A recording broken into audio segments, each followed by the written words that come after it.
नमस्कार मंडळी. तर आज आहे हा 1 किलोचा डच चॉकलेट केक, जो मी 2 पार्टमध्ये बनवला आहे. एक आहे 1/4 किलोचा आणि एक 1/2 किलोचा. तर ह्याचे मी क्रम कोट करून फ्रीजमध्ये ठेवला होता आणि आता ह्याची करत आहे मी फायनल फिनिशिंग. आणि हा केकही होणार आहे अगदी व्हाईटम व्हाईट, कारण ह्यावर होणार आहे एक खास अशी थीम, जी म्हणजे नाताळची थीम.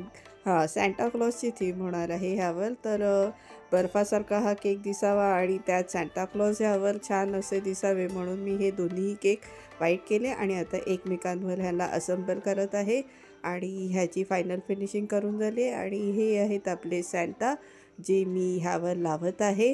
वरती मी सॅन्टाचं 2026चं टॉपर लावलं आहे, जे प्रिंटेबल आहे आणि ते सहज रिमूव्ह करता येईल. तर हे सगळे आपले सॅन्टाचे थीम आपण लावले आहेत प्रिंटेबल.